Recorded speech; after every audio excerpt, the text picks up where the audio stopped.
This is an all-star panel. We are talking, I don't think in the history of sexology in Australia, we have got such a star-studded caliber of panelists.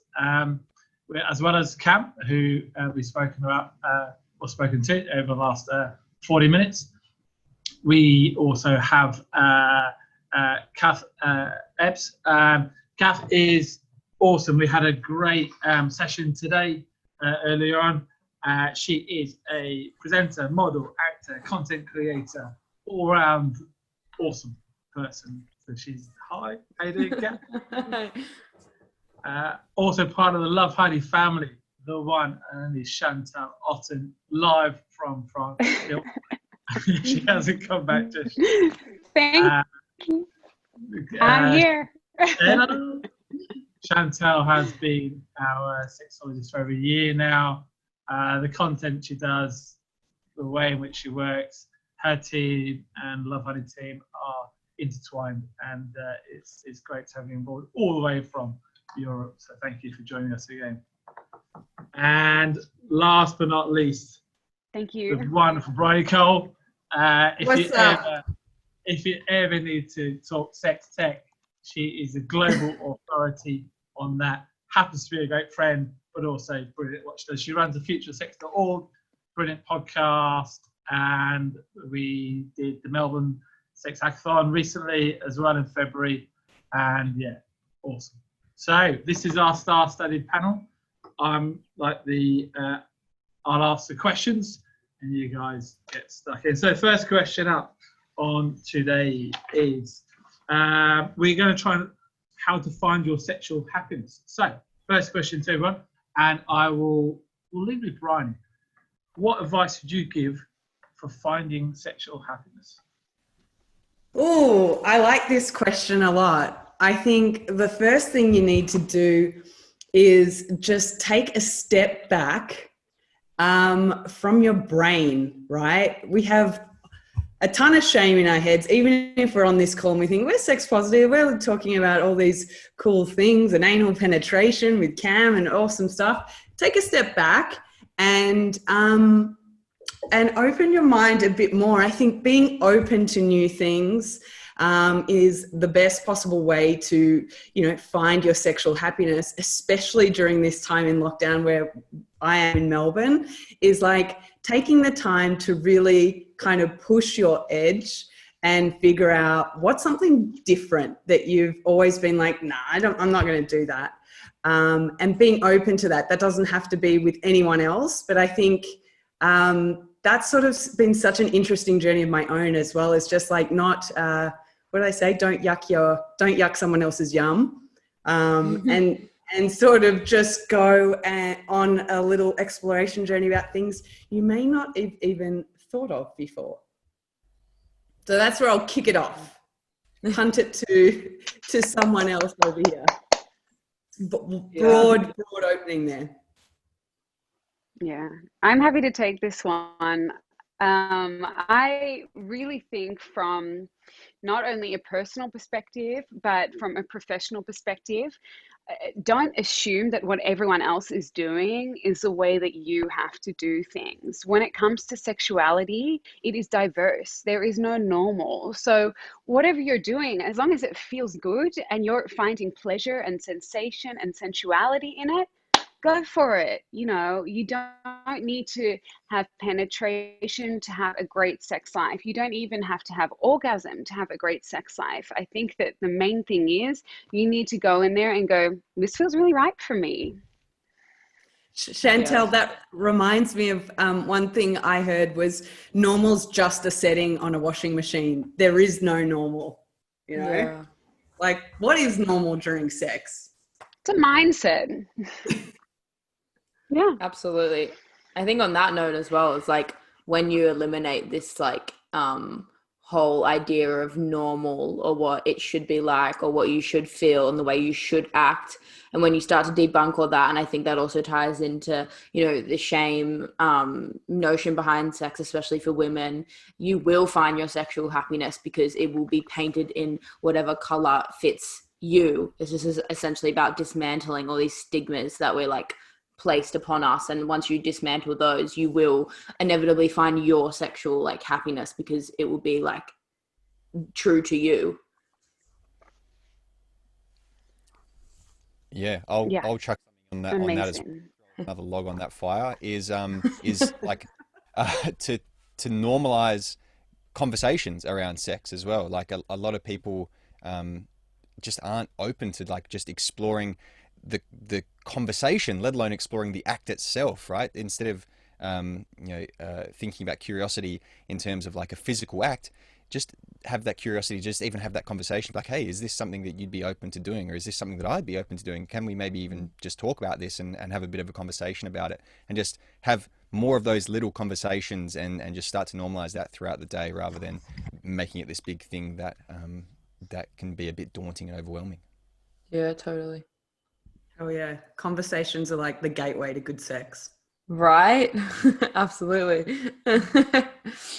I think one thing we found during today's virtual camp Lovehoney is about communication. It really is about having the time to talk to your partner, your lover, etc., and really talk. I mean, whilst Lovehoney is a sexual happiness people, we want to create that environment for you to actually talk to each other, create great content from all of you, and creating an open format so they can purchase products, but also have that communication of what you want, what you love, and what you really actually want to get on with, really.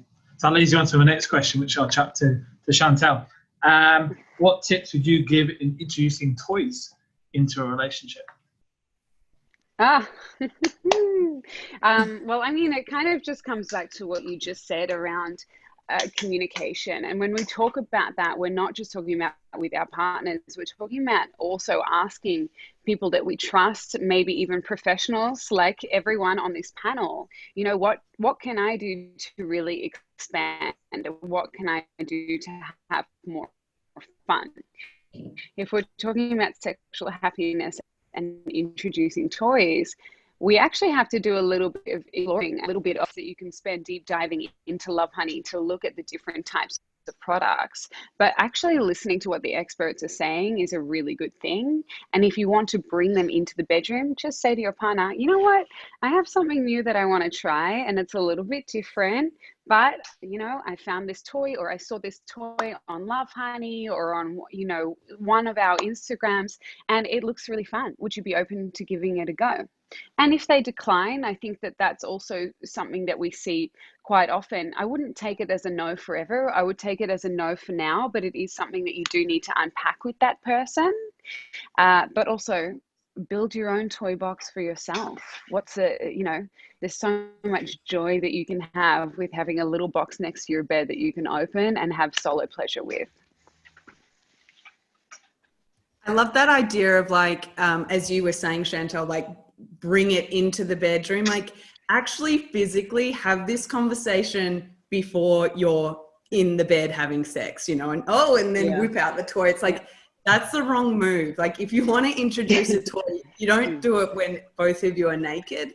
Like outside the bedroom is probably, or if you're having sex in the kitchen, cool. But like not during the time that you're having sex, I think, just to reduce the anxiety that some people have, or the response, right? Totally, yeah. Yeah, and just make it fun and lighthearted, you know. I think that these conversations shouldn't be heavy. I think that they should be light and going, you know what, it's not replacing you, it's not replacing anything in our sex life. These are extensions of our sexual selves. These are here as the icing on the cake. Yeah, actually just like going onto a website with someone, like what do you say? Go to Lovehoney. But surfing, like surfing. I just said surfing. I keep saying surfing the web. I was born in the 80s. But going onto a website and like looking at sex toys together is also, I think, like a really low barrier entry way to introduce a toy. Yeah, and that kind of like gets the other person excited and makes them feel like they're an active participant in the situation, rather than, you know, like they're being replaced or whatever. I think that's a really good tip. And I know like that brings me and my partner like we have fun doing that, and it's like a collaborative experience, and it's exciting. Mm. Yeah, I would And say like I guess if like communication, verbal communication. Oh, sorry, Cam. no, go ahead, Chantelle. If verbal communication is not your forte, you know, all of us have, and I find a lot of my followers just send the product to their partner and go, you know, question mark, maybe we could try this. And that's a really good way of suggesting it that doesn't make you feel, I guess, tense or nervous. And it's not going to put your partner on the spot that they have to, you know, say yes just then. They have that time to unpack and go, yeah, you know, cool. I mean, hopefully they're just going to be very open to it. I think that we've seen a real shift even in 2020 of people just being a lot more open with their sexual lives. Yeah, yeah. I'll say as well, if you're piggybacking off that exact example, if you're sending like a suggestion to your partner, say, if it's the first product that you've introduced or you're wanting to introduce into your sex life, then start simple rather than going straight into like a ride-on Sibian style, intense, hectic, crazy big machine. Start with like a cock ring, start with like a little vibrator, start with a bullet vibrator. If there's a lot of shame around actually using something that's really big and intense, start small and progressively kind of build from there. Start with lube if you're not using. Totally. Lube is God. Lube can be used with everything and anything. So Yes. yeah, Lube for life. Lube in your handbag, lube in your car, lube in your kitchen, and maybe the bedroom as well. We're just talking then. We're talking about inclusion, and we're talking about communication with your partners, etc. Kath, what do you say inclusivity looks like to you and your partner? Just genuinely, I mean, inclusivity means like essentially what that word means, including all people into the conversation when we're talking about sex. So, you know, if we're talking about sexuality, you know, inclusivity looks like including queer people in the conversation, including trans people in the conversation, degendering sex toys, all that sort of stuff. So I suppose that is what it means to me. And yeah, I mean, it's really odd to say it because it seems really self-explanatory, but for some reason we don't really seem to execute inclusion very well in a lot of spaces in society, not even if we're just talking about sex. But yeah, I suppose that's my inclusion stick. Yeah, there's a really interesting conversation to be had around inclusivity with sex toys, particularly, at least from my side of the spectrum, which is from like male body. Like it's almost impossible to just go to a sex toy shop and buy a flaccid penis, for example. You know, you've got to really search it out, and then you've also got this conversation around you know, any type of coloured dildo or coloured cock is exponentially bigger, you know, playing into kind of stereotypes and other things as well. So there's, you know, really interesting conversation to have around, well, how do we be more inclusive with the types of products that are available to people as well, so that we're reflecting diversity and we're reflecting, you know, different types of bodies, and we're not playing into these kind of gendered, racial stereotypes when it comes to the products that we're using as well. So that's something that I've definitely come up across, and Totally. and more to be done. Here to that. I feel like, yeah, it goes back to what we were talking about, what is normal. There is no normal, and like part of inclusivity is actually just like celebrating there is no normal body type or shape or ability, or like, as we were saying before, sexual preference, like whatever, right? And I think when we think about sex toys now, what's really cool about the future of sex and the sort of evolution that we're seeing is we're moving away from everything looking like a specific version of ideal to fit a specific body type. And it's like, okay, cool. Like not everyone likes that or wants a huge cock-shaped, I don't know if I can say it, thing on their coffee table or their bedside table or wherever, right? But also our bodies are different, and we don't have to make the one vibrator or clit sucker or male masturbator for every vulva owner or penis owner. And that's why I think, like, yeah, that conversation, we could get right into it, of just how inclusivity now doesn't mean one size fits all and we're all included. It actually means, like, let's celebrate all the different communities, all the different tastes and kinks and preferences, and like create stuff for each of those communities, you know. And also Lovehoney's sort of so great about the customer feedback on that side. That's why I really like, shout out to you guys, why I really like working with you, is you listen to customers when they're like, you know what, the rabbit ears like really got in the way of us having sex. Can you like change that? And they remove it in their next product line. It's like, how do we make interesting stuff for ourselves, whoever that is out there? So yeah, I get really pumped up about that one. I think it's good to also remember that inclusivity is a mindset. You know, diversity is about having different types of people there from different backgrounds, different abilities, different orientations and roles. And inclusivity is about how you think about those experiences and how you think about those types of people. So for people who are wondering, how can I improve on that? You actually just need to do a little bit of research or talk to people who are more well-versed on this topic to change your mindset around it. And I guarantee you it's going to become easier if you know you're with a group of people who are also championing inclusivity. Absolutely. I think one of the real positive things from tonight in our session and also earlier is just the realness, is bringing that level playing field where, you know, you don't have to have a penis-shaped product, you don't have to have certain products to fit criteria.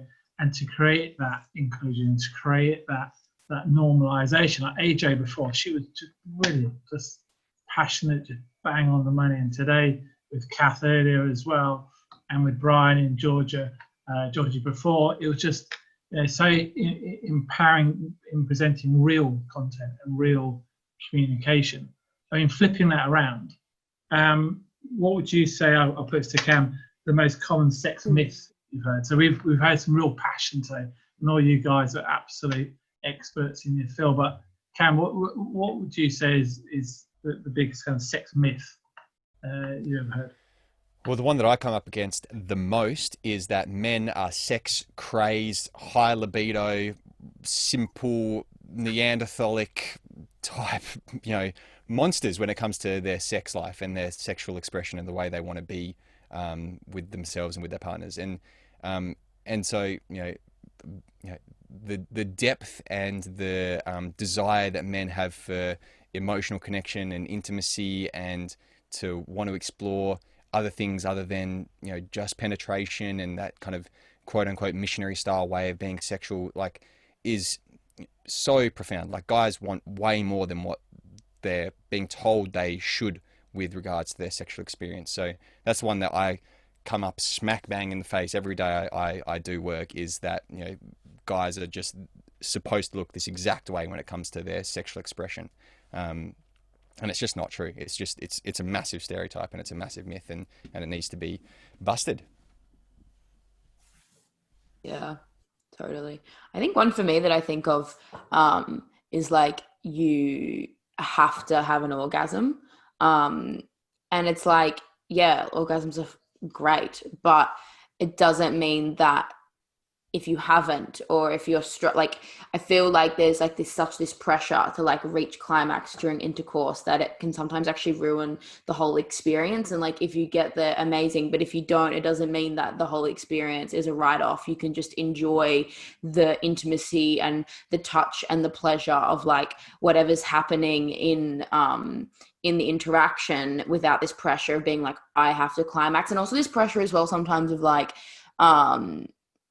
you know, feeling maybe bad if you haven't, because like you might be having a good time, but you haven't climaxed, or maybe you feel like you're not going to, then you feel like this extra pressure because you're like, oh my God, I don't want them to think that they're bad, or like all that sort of stuff. I think if we just like get rid of this myth that you have to climax during intercourse, it would just it probably will help you probably climax, because you don't feel this like pressure of being like, I must get to this thing.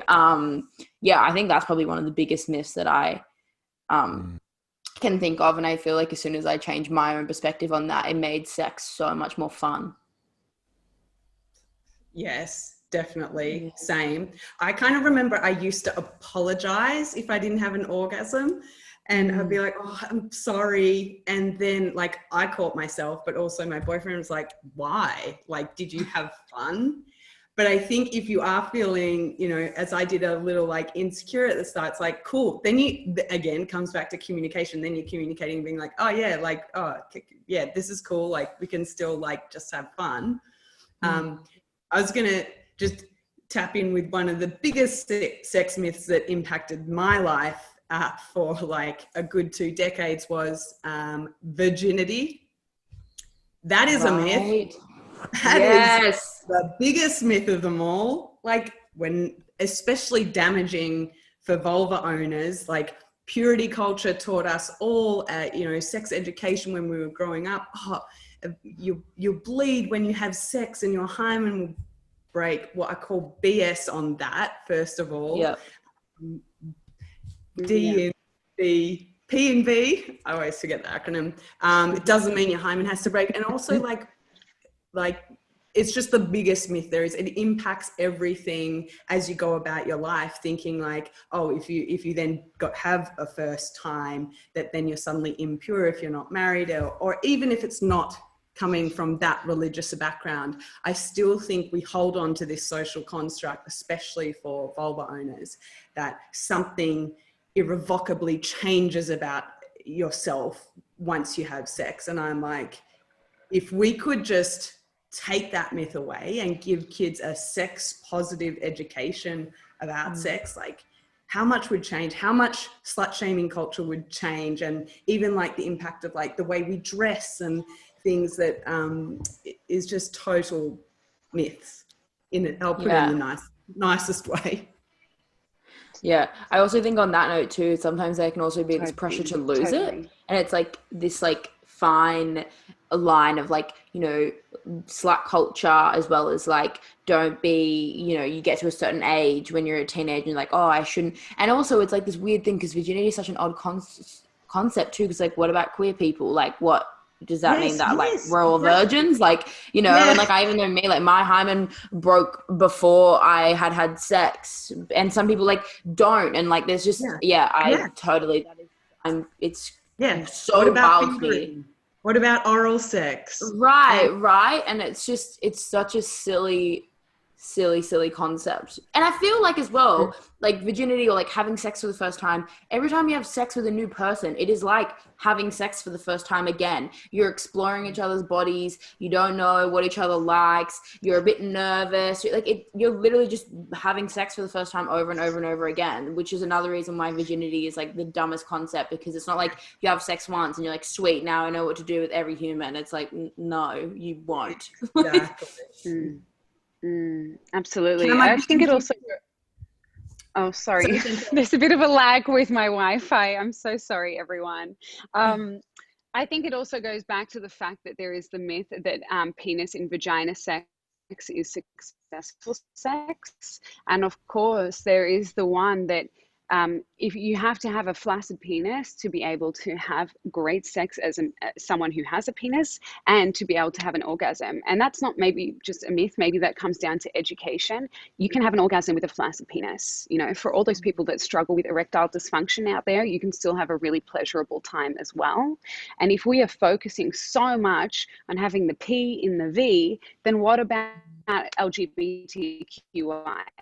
What about people who have vaginismus, so they can't have penetration? What about people with erectile dysfunction? What about all these poor people who are left in the dark thinking they're having really unsuccessful sex lives and not trying to expand and explore different erogenous zones, different types of pleasure and different types of sensation? Absolutely. Yeah, definitely. And I mean, I guess on the opposite spectrum to myths and taboos and stuff around sex, what would you say is the best piece of advice you've received around sex and sexual well-being? And yeah, I mean, I'll pass that one over to Kath to start. Pressure. I was hoping I wouldn't be first so I could like think about it. Damn it. I don't know. Like, I think I can't think of like a set in stone like advice, which maybe is a bit worrying, but I definitely feel as though like I grew up in quite, I mean, my family's not necessarily conservative, but like we were like Catholic. I went to Catholic schools. We didn't talk about sex. I also, you know, struggled with my sexuality a lot in high school. And I had a lot of shame around sex that only really became apparent to me when I got older, when I started having friends that were really open about, you know, sex and all this sort of stuff. And it made me realize how much like internalized shame I had around it. And I remember, I think I actually shared this in my talk this morning. So I can't really think of like a certain like set of like advice, but my best friend, when we first started becoming good friends, I remember she like had a vibrator in her room, and I was like 19 at the time, and my mind was blown when she was like, oh yeah, like everyone like it's normal to like masturbate and like have a vibrator. And I was like, what? Like, what?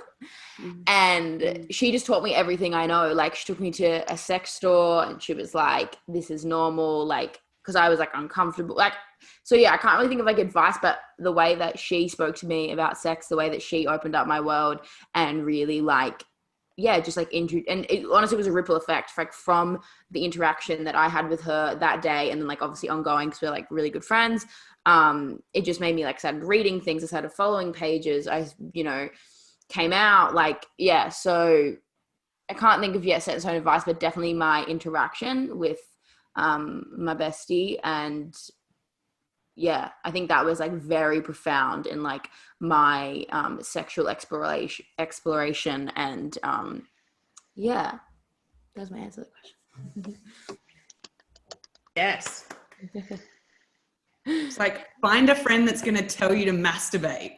Straight up, seriously, and like let you know that like everything that you've been taught in like your conservative high school is complete and utter bullshit, and honestly was a ripple effect of like dismantling all this like internalized shame I had, and realizing all the things that I had like suppressed, and like with my sexuality, you know, all the things that I felt that I was constantly like pushing away through becoming comfortable with my sexuality. And like I said, realizing that everything that I learned was complete bullshit, and I had all this like shame that I couldn't account for because from these like subtle messages that I was given, helped me then just open up this can of worms of like all this sort of stuff. And it's so interesting to think in only like 3 years, like how, I mean, even sitting here today talking about this, I'm like, what?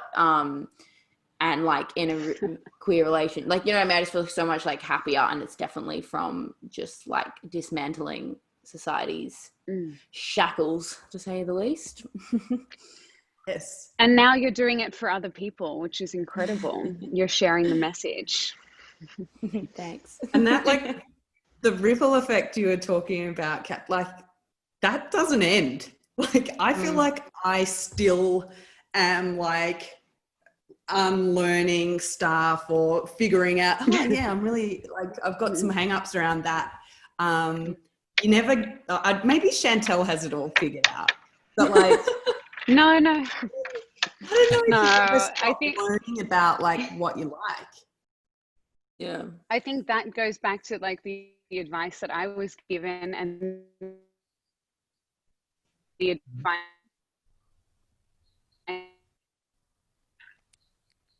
No. So close. It was about to give us the keys of the I know, kingdom. I was like, clickbait. See you all here next week. Yeah. What do you think, Cam? The best piece of advice I was given was to cultivate curiosity, was to just explore your curiosity, whatever you want to do. Oh, Chantelle's coming through. Almost. Slight technical hitches here with the French.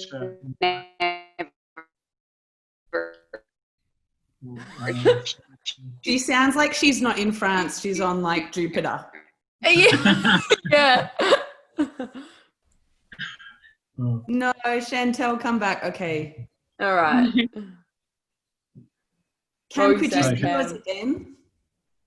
Yeah. The piece of advice that no one really gave to me, I never really received this myself, but something that I came to as kind of my own conclusion was to follow your curiosity and to just like cultivate that curiosity as well. Like my personal opinion is that sexuality and sex should be playful and should not be taken too seriously, and that it should be of course pleasurable as well. And one of the ways that I found to really get to that point was to just kind of follow what are you curious about, and it, like I said, that's a lifelong process. There's still things that I'm learning about sex. I learned things about sex today on this call, and just continuing to kind of learn more and follow that curiosity kind of wherever it takes you. And as long as it's safe, sane, and consensual, then it doesn't really matter where it takes you. Mm. We have a very dedicated training program for all of our staff at Lovehoney, and one of the key phrases we use: you can never know enough about sex.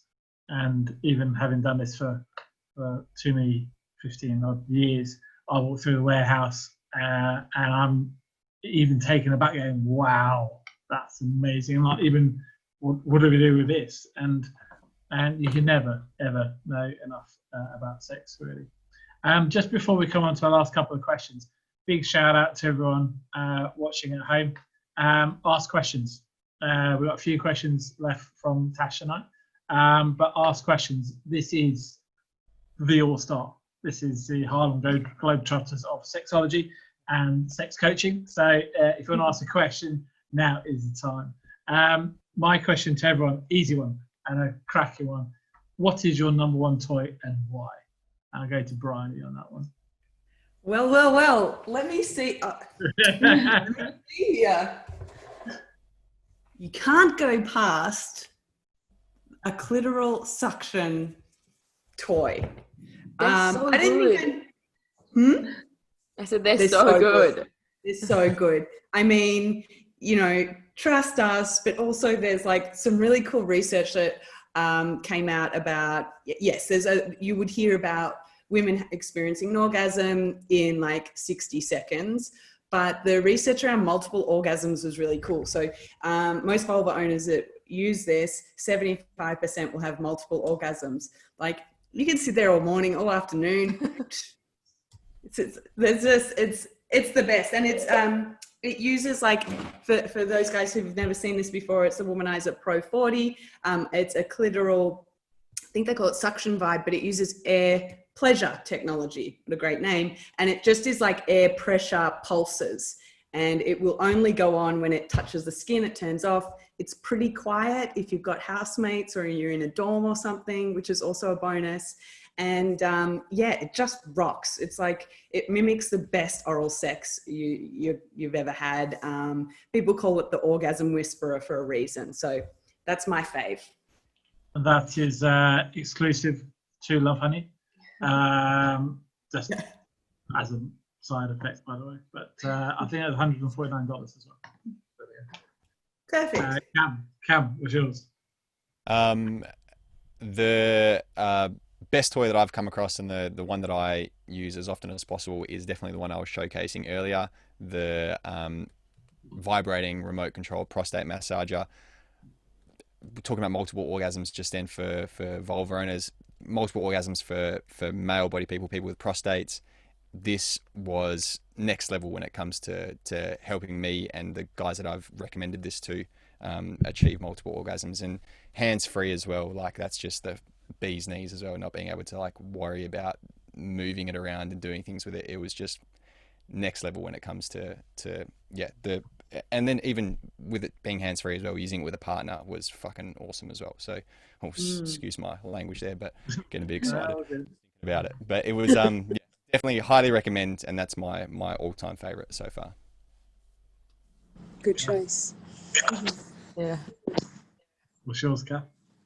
Oh, well, mine is boring because it's the exact same as Bryony's. I was saying actually this morning as well, I only recently, I had a womanizer and I never really kind of used it. I was like, oh, it's not really my thing. I prefer like the wand. And then only like a month ago started using it, and I'm like obsessed. It can be like a real obsession, can't it? Yeah, now I like can't look back. I'm like, no, that's her. She's Yeah. the one.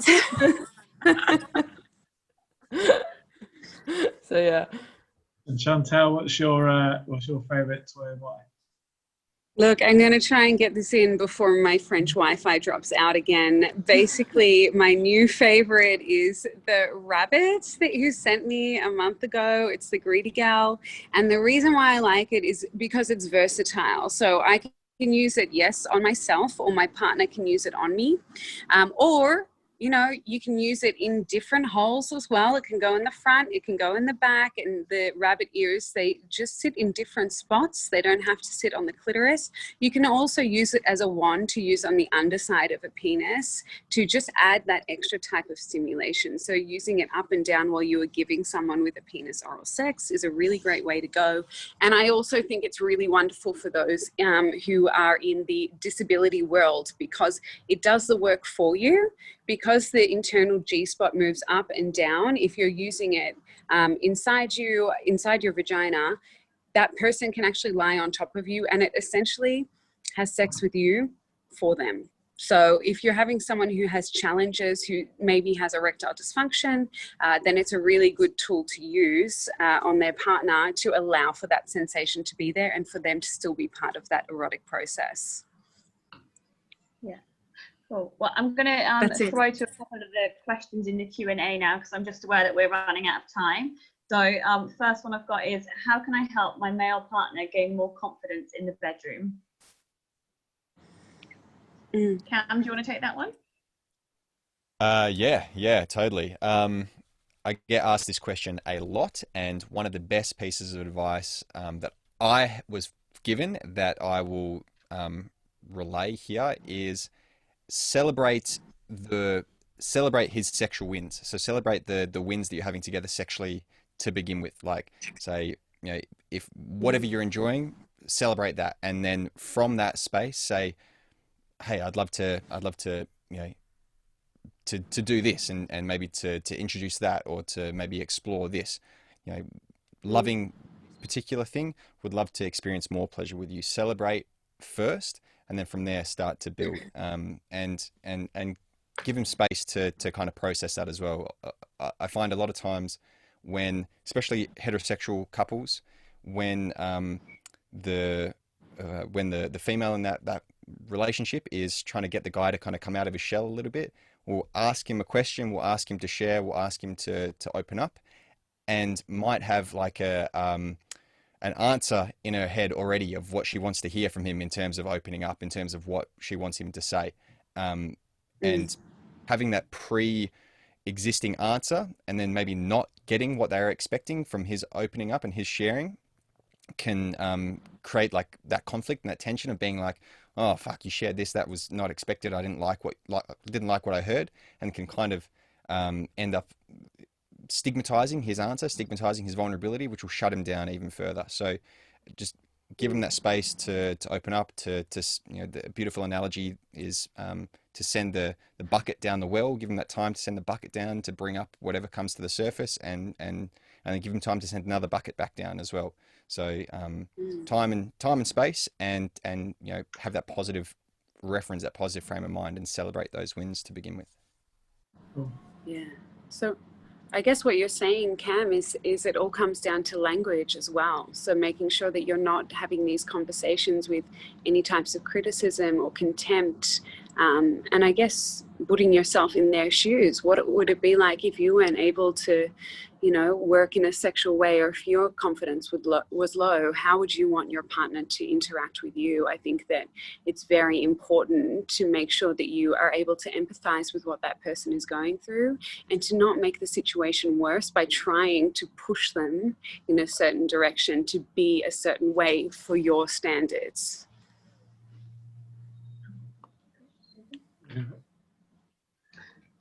After you. Okay, so the next question I've got is, you've all alluded to how friends and partners can play an enormous normalizing function in sexuality.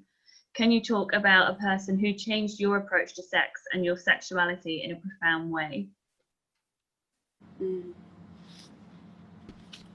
I reckon on my current partner definitely had a huge impact on me. Like, can't even really put it into words. So, yeah, was that the question? I forgot the question. Yeah, I guess that was the question. Yeah. So my partner now, definitely, changed the way I think as well. Like, I didn't have a lot of, because, we're not taught it in school. Like, I didn't have a lot of knowledge on like queer sex. I was sort of just like guessing, and wasn't very, I think, back to that shame, and like I had a lot of like internalized homophobia when I was, younger, and I think that came out as a way to like protect myself. So then even in the bedroom, I still felt that, and I definitely think that my partner now has completely changed that for me. And now like I have fun, and I, you know what I mean, and we explore things, and so we've got quite a few questions coming through, so I'm going to just jump across to the next one. I'll give this to Bryony. My male partner is self-conscious to give me oral sex. She's a female, because he's afraid he'll never be as good as my womanizer toy. How do I encourage him to just give it a go? That is awesome. Well, just tell him like the womanizer, like if you're going into a gelato store and sometimes you feel like the lemon sorbet, it's your favorite, but then other times you're like, stuff that, I want some mint chip ice cream. Here's the mint chip ice cream. And sometimes you just like really feel like a tongue down there, and that's awesome. And this will never have feelings and never say I love you or tell you you're amazing or beautiful. Yeah. So don't worry, just be the mint chip ice cream. Yeah, it's just different. Like, it's not like one. Yeah, it's not like you can't even compare them. Like, I understand why you would make the comparison, but I don't think there's a point in comparing, because it's like every experience with toy, person, hands, mouth, like it's all different. Like, it's just different. It's not to be compared. And then one final question. So how do you build sexual confidence when you're not comfortable in how you look in front of a partner? And I'll pass that one over to Chantelle.